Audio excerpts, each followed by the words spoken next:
We're going to get going here. Thank you everybody for joining us.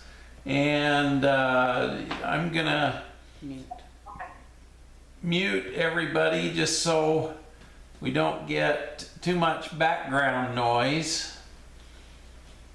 And I was just talking a little bit about time and money. And, you know, I had somebody email me saying, how do we get more time and money? Well, time is usually distractions, and money is not believing or having a good relationship with money. But when you make a relationship with the Ascended Masters, the money starts flowing in because they assist us and help bring that in. And getting rid of your distractions makes more time for you. So it works out really good. Today is week 12, and I appreciate all of you hanging in with me all 12 weeks. This is how to continue progress and assist your mentees to help them get ready to mentor themselves. And that's what I'm doing with you guys right now. I'm helping you get ready to mentor. And accountability is one of the most important things we can do to progress.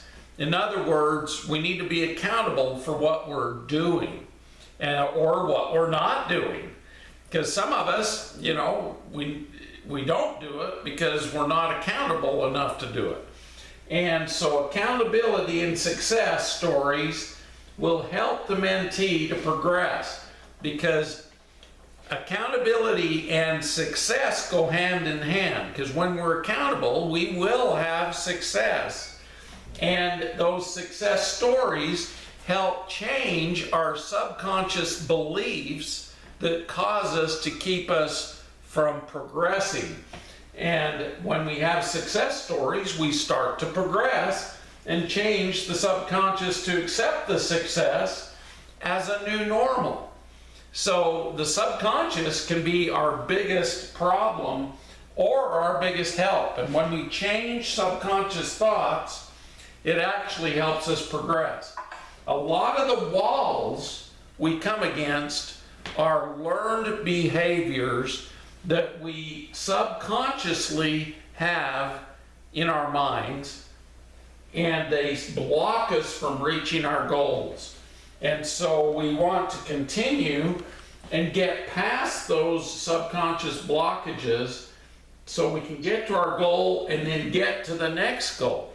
And by getting the first goal, it makes it easier, because you have to get that first goal first, and then you can move into that second goal. So in the movie The Secret that came out, you know, 9 years ago, 9 years ago, they talked about that it takes 42 days of holding a thought or an emotion to change the cellular memory to hold a different vibration. So approximately 6 weeks. We've been working for 12 weeks, and hopefully you've been holding a higher vibration by participating in this and shifting your consciousness to give you more effort, more ability to move forward in your lives. Now, 12 weeks gives you two 42-day periods. And that's why St. Germaine is having me do 12 weeks or even 6 months, because he wants me to change at least 2 to 4 things in people. Because if you can shift even 2 thought forms, 2 habits, if you can shift those, you can progress a lot. Most people don't progress because they don't shift anything. 2 significant changes can change a life, setting that person on a whole different trajectory or future, which is that's pretty amazing. Now, connection with the divine, you know, a lot of us aren't meditating every day, we're not visualizing every day, we aren't clearing energy, we're not giving service to others, we're not forgiving, nurturing relationships, we're not doing prayer or Ho'oponopono. But hopefully we've got each one of you started doing these things and started moving forward and connecting with the divine. More gratitude brings more forgiveness. More forgiveness brings more gratitude. So before bed each night, make a list of at least 5 things you are grateful for. Now, why do you do this? Because writing those down resets the subconscious. And when you reset your subconscious, you start progressing, because your subconscious is what holds you back most of the time. So make a list of at least 100 I am grateful. And you don't have to do that every night, but doing it one time really makes you think about what you're grateful for. Gratitude vibrates in unconditional love. And so gratitude and thinking about what you're grateful for will bring you into love consciousness. Okay, every week, write a success story for the week. You know, have a page that you can write on each week, a little book. Success stories change the subconscious. I think so. Okay. So when you change your subconscious mind, it helps with your thoughts. 95% of our thoughts each day are subconscious. Isn't that amazing? I mean, even driving to work, you just subconsciously go there, you subconsciously drive home. It's been found that by changing the way you come home each day is actually very good for you. It's good for your mind to change things up, because it gets you out of your subconscious. Let's see. We got somebody talking quite a bit, so we're gonna mute here. Okay, good. So 5% of our thoughts each day are conscious. We want to wake each of you up so that we live as conscious beings, not robots. You know, when you're dummied down, everything you do is subconscious. It's not in your consciousness. And so we need to move everybody up to at least 50%, if not 100%, of being conscious every day. 70% of our thoughts repeat day after day after day, and they don't change. And so making positive changes each week will change our lives for the better. So always be looking for new, better thoughts, better actions, better emotions. It will all help you. Adding positive emotions and experiences change the subconscious thoughts and make you more conscious of what's going on in your life. And believe it or not, if you spend 70% of the time doing subconscious stuff all the time, that's basically 7 out of 10 hours you're just doing subconscious stuff. And so as you move out of subconscious time and move more into conscious time, you actually have more time. Being around positive people changes our experiences too. If you're around negative people, when I was married to my first wife, every Sunday we'd go and we'd have dinner with them, and they would get into very negative discussions. Usually talking about somebody in the family that was irritating or causing problems, and they'd say very negative things. And I was going through a shift in my consciousness where I did not agree with that conversation, and I did not want to listen to a conversation that was so negative. And so I quit attending Sunday dinners, and everybody got mad at me and started talking about me. And so it goes to show you that you can remove yourself, but then you become the center of the negative energy because you removed yourself from that, because I didn't want to participate in it. But you know, it shifted me even further because I didn't have to listen to that conversation. So being around positive people changes our experience. Positive thoughts practiced every day will shift habits, and shifting habits creates a new reality. So we want to stop bad habits because bad habits keep us in a negative reality. So by shifting our habits, we shift our reality, which is very important. Okay, so emotions are one of the #1 stalls in success. So we need to change our emotional habits. We need to say more positive things. We need to feel more positive things. We need to write down positive things. We need to move with a positive effort. Like when we walk, move with a positive motion.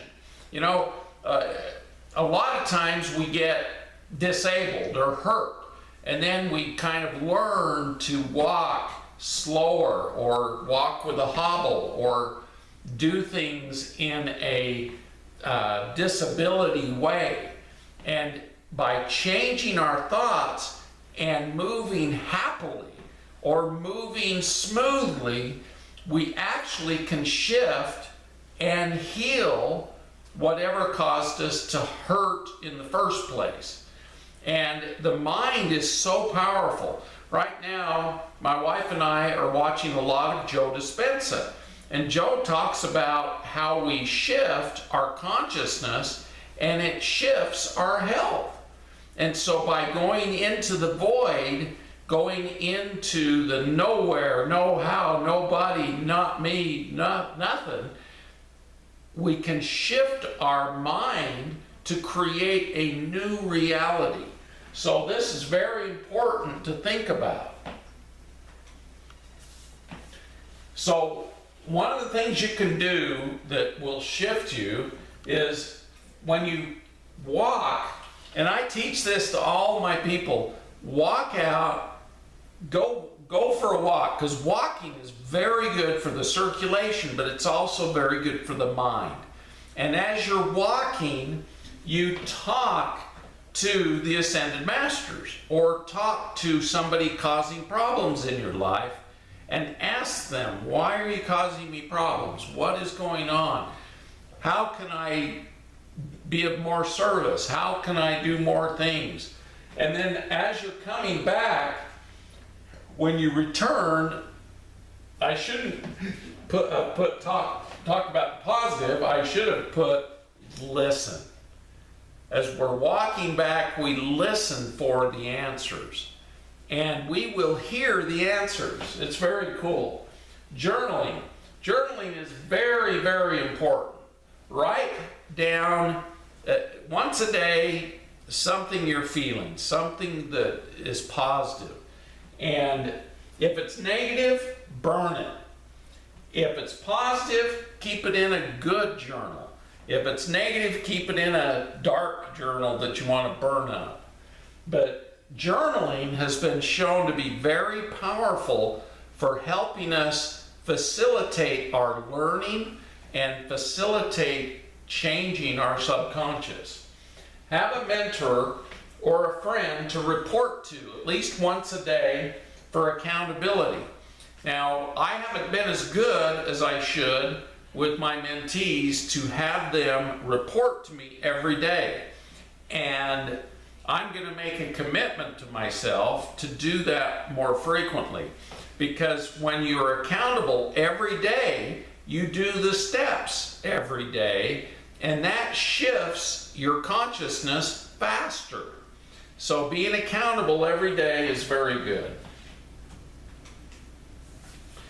Mend the relationships. Now, relationships are very interesting. And if you think about our talk that we talked about, the most important relationships you have are your mother, your father, and God. And so mend those relationships first, and then mend personal relationships. Mend relationships with your spouse. Mend relationships with your friends. But you don't have to do it in person. you can do it through telepathy. And it's actually much more powerful because you can focus your thoughts and make them congruent with love. I use Ho'oponopono all the time because I'm constantly mending relationships through saying, I love you, I'm sorry for whatever happened between us, please forgive me, I forgive myself, and thank you for being my friend, or thank you for being my brother, or thank you for bringing my sister, whatever. And so it's very, very positive to help mend problems with our own self-worth, because our self-worth comes from broken relationships. And so mending relationships helps fix our own self-worth and makes us feel better about ourselves. And the people that we're mending with, they feel better about us because they will feel differently. They will feel the shift that we are creating, and they will come forward and be happier with us. So very important. Clearing clutter. You know, Vicki talked about this quite a bit because clearing out clutter holds us to our past. And so letting go of stuff helps get rid of the clutter in our minds even.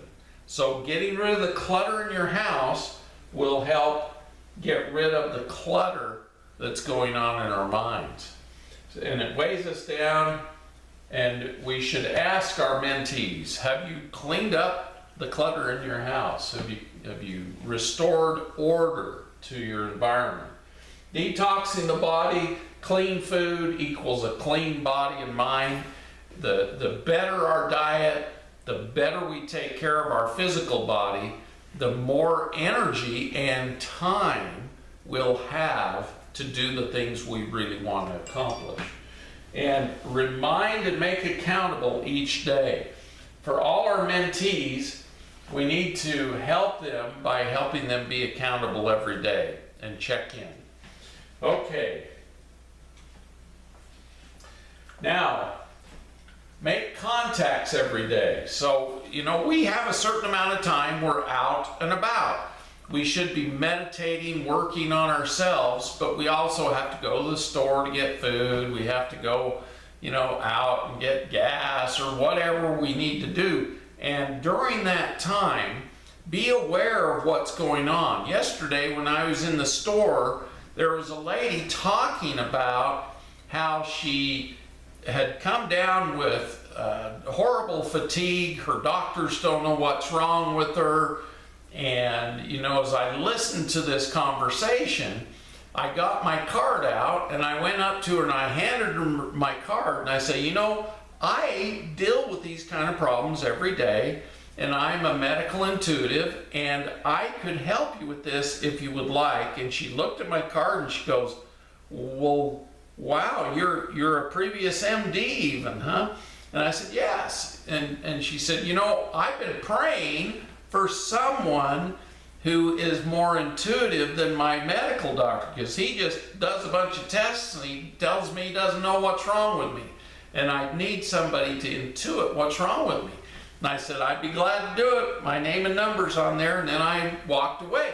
But that was a spontaneous application of what I'm talking about. When we're out and about and we see people, and you know, a lot of times we just say, hi, how you doing? Oh, I'm great. And then you just walk on, you know. But what we should do is, hey, I'm doing some of the most exciting mentoring work, and I'd like you to participate. If you would like, and hand them a card and say, give me a call, and we're starting a free mentoring session, and I'd love for you to attend. And so, you know, those kind of things help. Now, become friends with money. Now, the reason I'm talking about this is I had somebody say to me, you know, I wish you'd talk a little bit more about time and money. So I included that in the talk tonight. One of the ways that I first started out, I'd always listened to Zig Ziglar and Earl Nightingale, you know, these people that were positive mental attitude people. And one of the things they said is carry a silver dollar in your pocket. And as you put your hand in your pocket,